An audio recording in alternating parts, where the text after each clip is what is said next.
Bueno, y volvemos entonces en este segundo bloque de este Uruguay Elige. Y bueno, la mesa que tenemos ahora es de lujo y ya vamos a darle paso porque tenemos mucha cosa para hablar.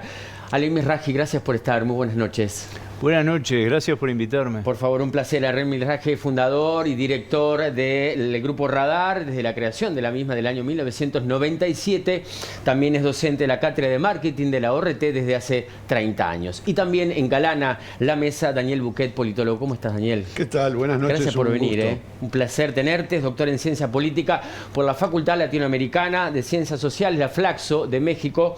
Se especializa en el estudio de las instituciones políticas y la democracia en América Latina, nada más ni nada menos. Así que bueno, ya arrancamos, Deli. Muy bien, abrimos el juego como siempre acá en el estudio. Vamos a preguntarle a Mizrahi, que teniendo en cuenta los datos que ha publicado y que ha dado a conocer ahora Factum aquí en Uruguay Elige, ¿tendrían que ser obligatorias las elecciones internas para usted, Mizrahi?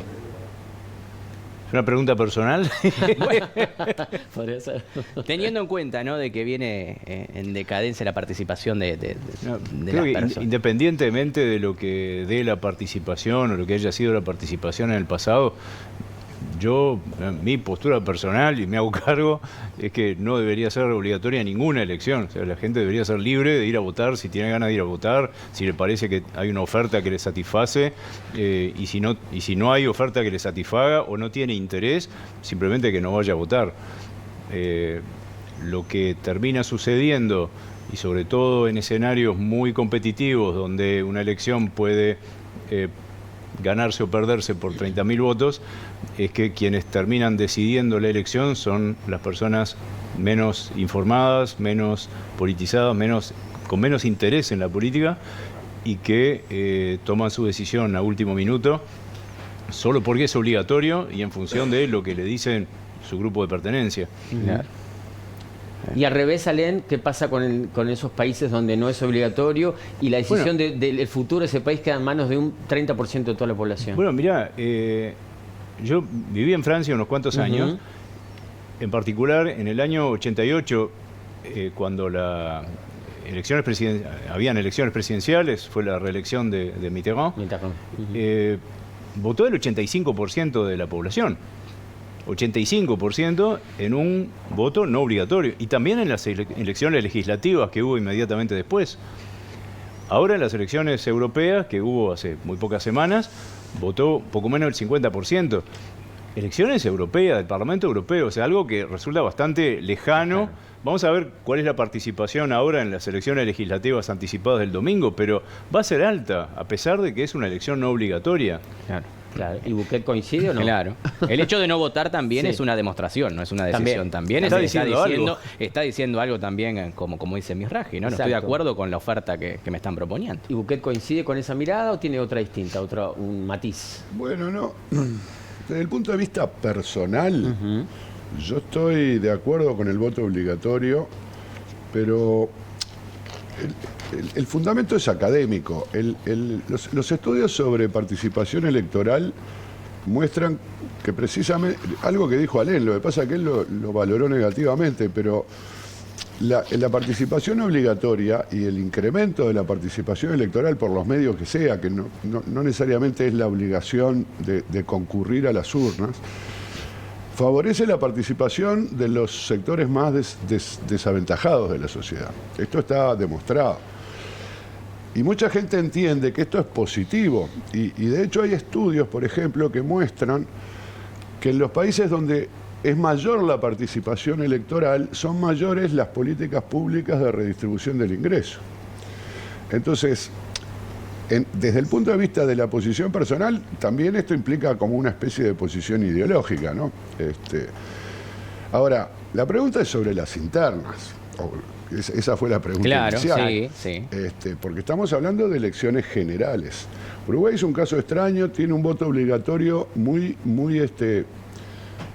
que se hace cumplir de manera muy efectiva. Hay muchas constituciones de América Latina que incluyen la cláusula que establece que el voto es obligatorio, pero en la práctica no hay ninguna obligación.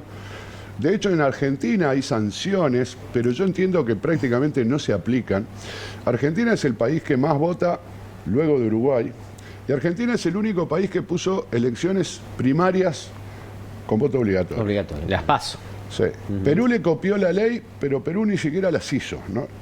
Es tan malo el proyecto que ni siquiera se animaron a ponerlas en práctica.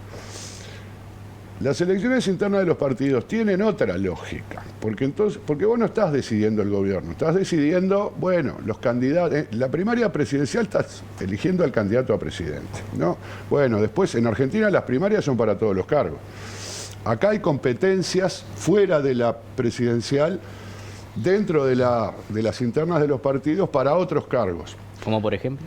Bueno, hay una competencia que es más o menos oficial de los que quieren ser candidatos a intendente en muchos departamentos, los departamentos blancos en particular. Y ustedes se lo utilizan como una medición, quizás. No, ni siquiera, porque la elección interna elige lo que se llama en la ley, en la Constitución, órganos deliberativos departamentales. Para ser candidato a intendente vos tenés que tener la mayoría dentro de ese órgano. Y si querés, porque puede haber más de un candidato, para ser el segundo o incluso hasta un segundo y tercero, tenés que asegurarte un mínimo de un 30% de ese órgano, lo que llamamos la convención departamental. Claro. ¿Y cómo haces para tener eso? Tenés que llevar gente a votar ahora, en junio, para ser candidato en mayo del año que viene. Entonces, eso se está disputando ahora también. Eduardo mostró ese gráfico que muestra la desproporcionada participación del electorado blanco en el interior del país. ¿Por qué? Porque ahí se definen, entre otras cosas, quiénes van a ser intendentes. Y para ser intendente tienen que ser candidatos. Después hay otras competencias más informales. Existen muchos grupos políticos, sectores dentro de los partidos tradicionales sobre todo, que acuerdan contar los votos de la interna para armar las listas de diputados. Es bastante común. Esto no es oficial, no está en la Constitución, no está en la ley, pero lo acuerdan adentro del grupo político. Ah, vos querés ser primero, bueno, cada uno lleva la lista y el que saca más votos va primero, el otro va segundo. Entonces, todos son elementos que favorecen la movilización de los aparatos partidarios para dirimir este tipo de contiendas en un escenario donde lo que está en disputa son precisamente candidaturas de los partidos políticos. En Uruguay, en la Constitución se entendió, bueno, es un acto privado. El que un partido político designe un candidato es un acto privado, no es un acto público. Por lo tanto, no tiene sentido obligar a la gente a participar. Se pensó así desde un principio. No hay ningún otro caso fuera de la Argentina y la legislación peruana, inaplicada, que establezca el voto obligatorio en las elecciones internas. Si es discutible el voto obligatorio a nivel de la elección general, bueno, mucho más discutible es a nivel de las elecciones internas. Por lo tanto, yo en este caso, perdóname que el fundamento de la respuesta no, está bien. Pero en este caso yo no estoy de acuerdo en que se vuelva obligatorio el voto en las internas. ¿Y para vos, Eduardo? Bueno, para mí lo que hay es algún tipo de incongruencia en el sistema. Es decir, el problema fue, desde el punto de vista de cómo ha funcionado, es que ha funcionado en una lógica más de elección primaria que de elección interna, ¿no? Y esa lógica que tiene que ver con todos los cargos que se eligen. Es decir, todo lo que pase en adelante, la elección nacional, cómo se arman las listas, la fórmula presidencial que se arma con lo que se vota en la interna, pero también con el órgano deliberativo nacional, que se eligen esas. Sí. Pero también lo que pasa en las elecciones departamentales. Un año después se decide a partir de lo que se hace en una elección interna. Lo otro es cómo ha funcionado en la práctica. En la práctica ha funcionado en un proceso donde los discursos están cada vez, a lo largo de las distintas instancias, más dirigidos a los sectores internos, que es lógico si lo estamos hablando de que son internas. El tema cuando se mezcla la cantidad de cosas que se están eligiendo con la función de la punta del iceberg, digamos, que vemos, ¿no? Es decir, lo que vemos es la candidatura presidencial. Entonces creo que ahí hay algún tipo de incongruencia. O se convoca al cuerpo, digamos, en su conjunto de forma obligatoria, o se busca un mecanismo que no quede en yo creo que quedó un híbrido mal armado, donde además... ¿Y cómo tendría que ser, por ejemplo? Bueno, a ver, puede ser con el voto obligatorio, claro, o puede ser eliminando esas las internas, o que cada partido sea absolutamente libre de decidir cómo elige. Cómo distribuye quizás la fórmula. Si quiere convocar a una, no sé, el Frente Amplio elige sus autoridades convocando a su electorado. Entonces tiene una elección 2021 que eligió sus autoridades que van a decidir cómo se resuelve la fórmula, ¿no? No va a ser con lo que decían específicamente el órgano deliberativo nacional. Lo decide la mesa política. Es decir, hay muchas formas de hacerlo. Creo que esta no está funcionando y está llevando a un proceso de personalización demasiado fuerte. Es decir, nosotros partimos de una cantidad de nombres ahora, 30 candidaturas, en los principales, digamos, tenemos 6, 7 candidaturas, vamos a ir de esos 3 partidos principales a 3 y después terminamos en 2, ¿no? Es decir, y todo empieza como a personalizarse demasiado, que eso en el funcionamiento no está haciendo lo mejor, me parece. Antes de la próxima pausa, justamente acaba de tocar el tema Botinelli. Queríamos preguntarle a la mesa eso mismo. ¿Qué diferencia hay entre, metiéndonos directamente en los partidos, entre la coalición de gobierno republicana? En un momento se comparó con el Frente Amplio como coalición de izquierdas. Sin embargo, la izquierda ya probablemente ahora, el domingo, se dirima quién es el precandidato y quién puede estar en la fórmula o no, veremos. Y después se habla mucho del Partido Nacional. ¿no? Y qué puede pasar con los colorados, pero en realidad quien va a comparecer es la coalición multicolor. No es lo mismo entonces, ¿no? ¿Qué les parece a ustedes? ¿Se entiende el punto? A ver, la coalición no comparece como tal, comparecen los partidos. Por eso, comparecen los partidos. Sin embargo, la vez pasada tuvieron una fórmula, la calle Pou, Argimón, que fue con la fórmula Martínez-Villar, Claro. ¿Eso se llega en qué instancia recién? Para marcar diferencias. Hay diferencias, no es lo mismo. Pero eso recién para la segunda vuelta. Claro. Por eso, y si no hay segunda vuelta, ¿qué hacemos? ¿Nunca nos vamos a enterar de la fórmula de la coalición? No, la fórmula es de un partido político. Todas las fórmulas son de partidos políticos. Sí. Si hay balotaje, habrá una última votación entre las 2 fórmulas más votadas en la primera vuelta. Pero cada partido tiene una fórmula presidencial.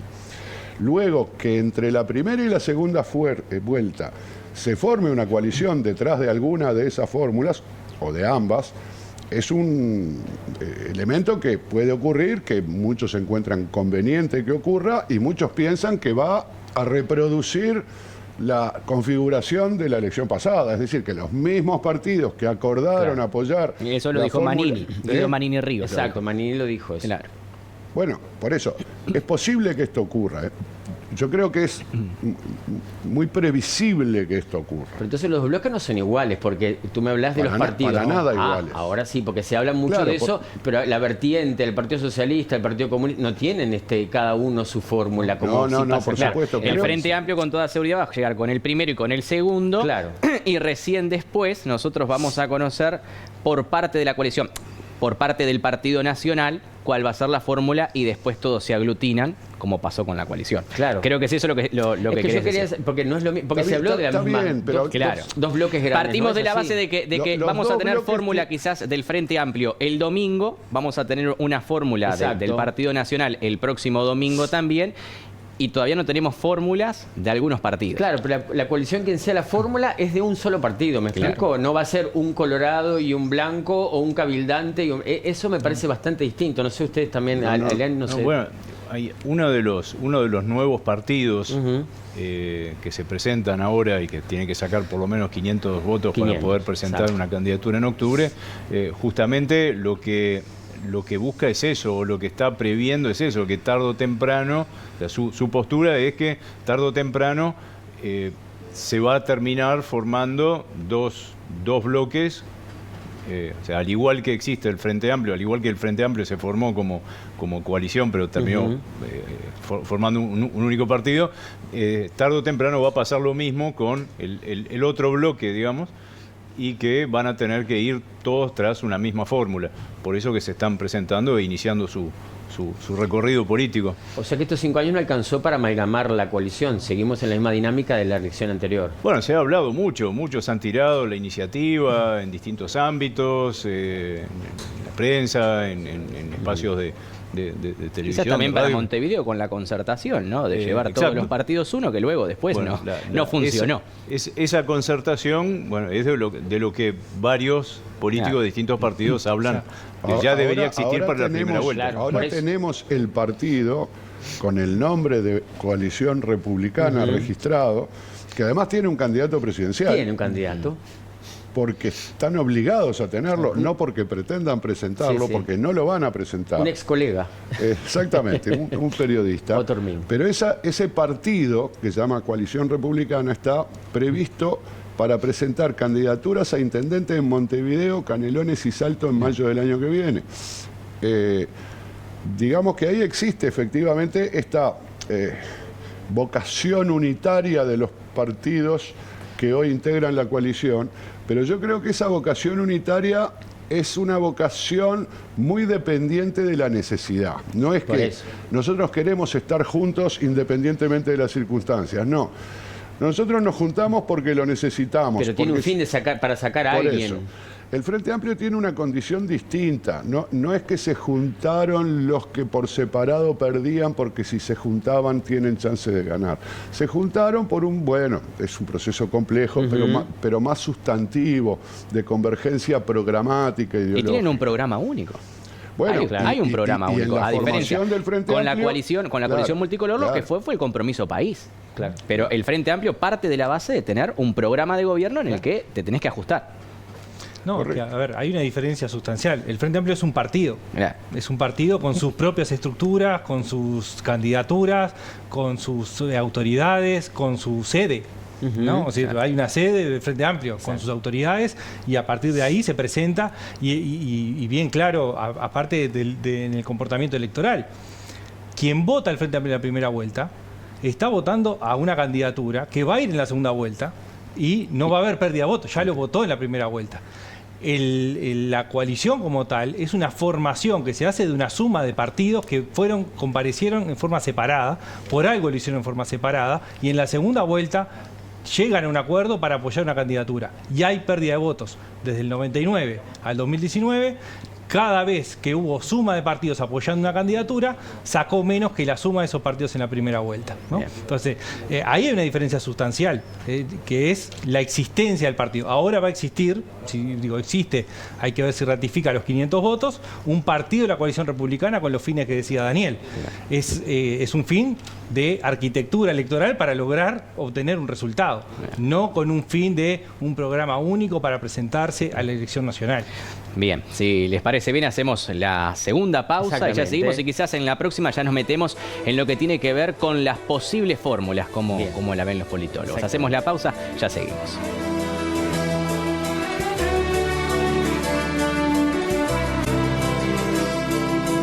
Tercer y último bloque de este Uruguay Elige. Vamos a la mesa en el mismo orden, Misraji, Bouquet y Botinelli.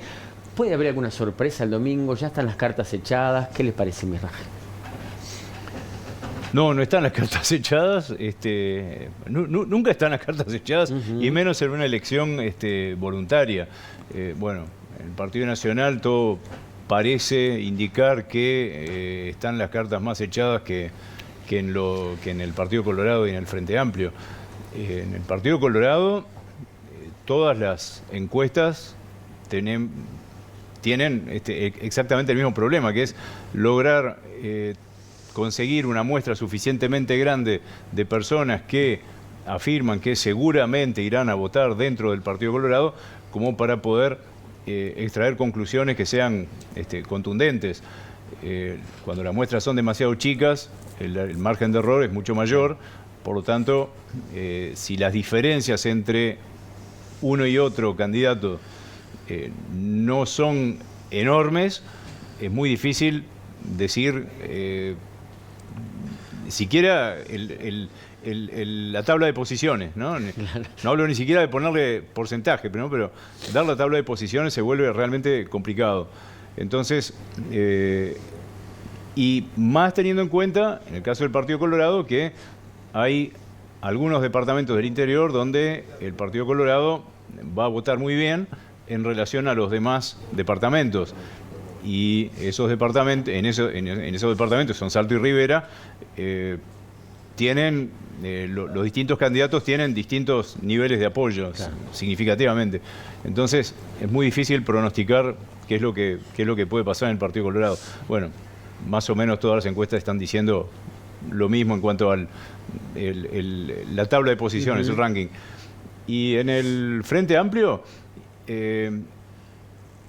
también, dado que el porcentaje de gente que dice que va a ir a votar dentro del Frente Amplio es muchísimo mayor que el que sabemos que realmente va a suceder, salvo que ocurra algo realmente extraordinario. Que haga frío, que llueva, por ejemplo. No, pero aún así, o sea, si tenés 70% de los simpatizantes del Frente Amplio que dicen que seguramente van a ir a votar, y vos sabés que eso da 700.000 votos, y eso no va a ocurrir.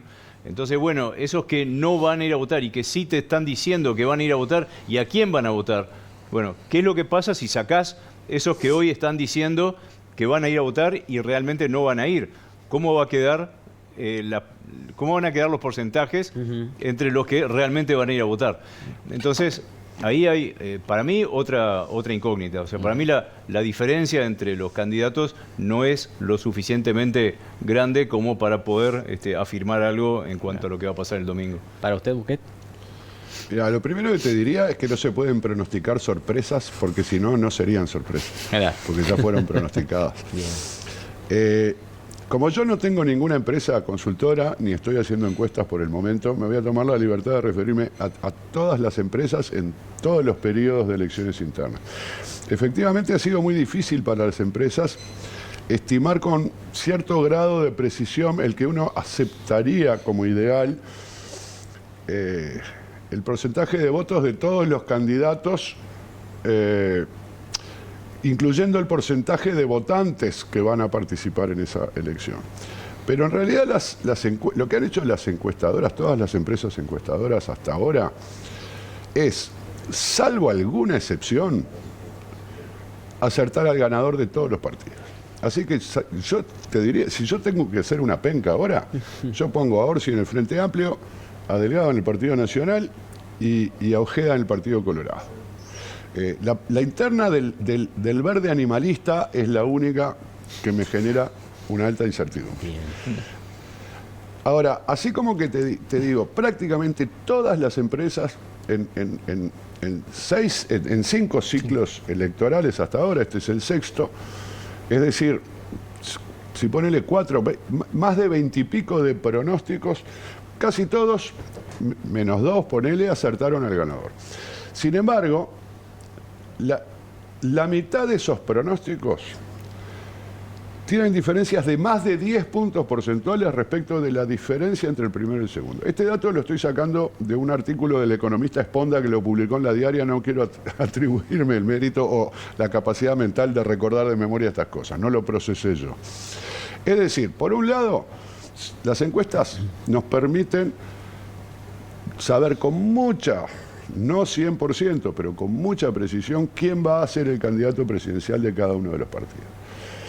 Sin embargo, es mucho más difícil que las estimaciones que hacen las empresas encuestadoras nos den mucha certeza sobre cuál va a ser la diferencia, sobre todo entre el primero y el segundo, y en particular allí donde hay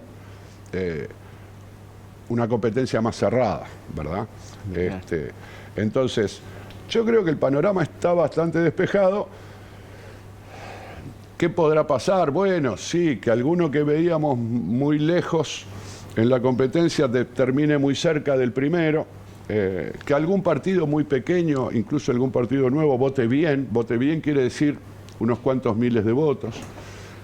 Bueno, la sorpresa en la elección anterior fue el porcentaje de cabildo abierto en ese momento, por ejemplo, y la fuerza que tuvo también dentro del gobierno, trancando también algunos proyectos del propio Ejecutivo. Sí, no se vislumbra ninguna fuerza como cabildo, por lo menos en las internas. Los demás partidos son bastante menores, no parece ninguna. No sé, Botinelli, que tú citas frente a una no aparecen, no conozco datos de Radar, pero en las que han publicado sus estimaciones, no aparece como significativa la intención de voto por ninguno de esos partidos. Exacto. O sea, hasta los partidos que tienen representación parlamentaria aparecen. Eventualmente aparece, se llama Asamblea Popular. Exacto. En esta ocasión. Aparece en alguna encuesta. Y bueno, habrá que ver. Asamblea Popular no tiene competencia, tiene un candidato único, pero tal vez tenga una votación razonablemente buena ahora en las internas. Para volver al Parlamento. Porque ya estuvo en una versión anterior, claro, tuvieron representación legislativa razonablemente deben estar aspirando a volver al Parlamento y habría que mirarlo con atención. Claro. En fin, son ese tipo de cosas. Pero Uruguay es un país, no es que no se produzcan sorpresas, siempre se producen, tal bien la elección pasada, cabildo abierto, como ustedes dijeron, algo podría pasar, pero también es un país donde la estabilidad es muy grande, mucho más grande que en los otros países de la región. Misraji, ¿qué quería acotar? Simplemente Sí. una puntualización. Las encuestas no hacen pronósticos. No es posible hacer un pronóstico a partir de una encuesta que fue terminada una semana antes de la elección, qué es lo que va a pasar en la elección, y menos en la elección interna. Entonces, es algo que intentamos con las empresas colegas permanentemente hacer énfasis en eso. Las encuestas no son pronósticos, son una fotografía puntual del estado de la opinión pública en un momento determinado, y además una fotografía corrida porque no se hizo en un instante, sino que llevó varios días. Y siguen ocurriendo hechos políticos y aún durante la veda. Entonces, claro. ¿Y Botinelli qué opina? Que sí, bueno, no sé si va a haber algunas otras cifras antes del domingo, No, alguna otra fotografía. Cerramos la última y a ver, digamos que tenemos tres escenarios. Uno claramente definido en el Partido Nacional, es decir, sería algo muy extraño que no ganara Delgado. Una incierta en el Partido Colorado, con un posicionamiento mejor de Ojeda, pero un poco lo que hemos ido hablando también es cuánto pesa el voto de opinión, cuánto puede activar un electorado que puede estar más cercano al Partido Colorado pero que no participa en la interna, o cuánto puede activar un voto, por ejemplo, el caso de Talvi fue bastante claro en la anterior, logró activar un electorado que no era cercano al Partido Colorado en ese momento. Y tenemos una interna que podemos llamar competitiva en el Frente Amplio, con una ventaja de Orsi, que ha sido estable en el tiempo, que ha además sumado el apoyo de Vergara en su momento, que de alguna forma le permitió sostener la ventaja.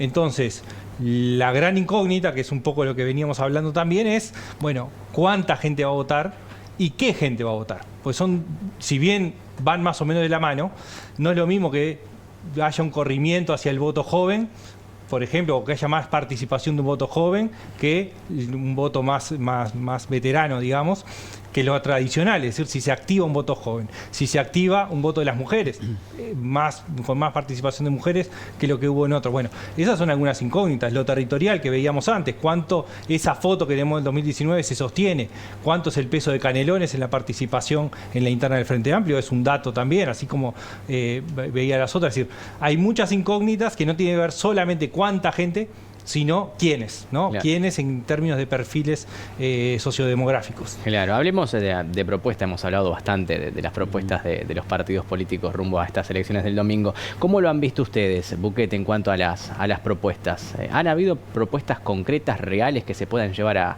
adelante? Sí, no es mi especialidad. Está lleno de propuestas, ¿no?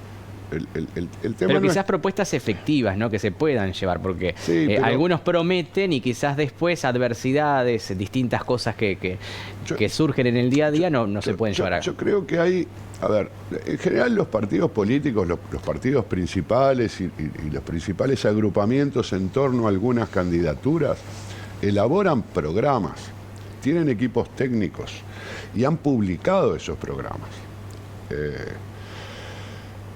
El tema es que esas propuestas, así como los programas tienen muchos capítulos, algunos ponen énfasis en 4, 5, 6 puntos. Eso es muy difícil de comunicar al conjunto del electorado, que no tiene tiempo para prestar atención a los detalles. Entonces hay algunos candidatos que intentan centrarse en algunos temas y en algunas propuestas específicas. Pero esas propuestas no dejan de ser un título, en el sentido que me preguntás, es decir, bueno, ¿qué tan factible? Gandini quiere sacar a los militares a la calle, creo que usa esta expresión, ¿verdad? Sí. Bueno, yo entiendo que es una propuesta que él intenta, esto sí, con ese título, que la gente la retenga, que lo identifique con esa propuesta. Hay gente que piensa que tiene razón, entonces, bueno, tal vez de ese modo asocie su candidatura con esa propuesta en un sentido de un voto programático. Bien, no sé, escuché el otro día a la candidata COSEP en particular enfatizar en el presupuesto educativo, ¿no? El 6%. Exacto. Y el 1 para la investigación. No, hace un ratito el 1%. lo veíamos. Bueno, esto tiene su público, tiene sus adeptos.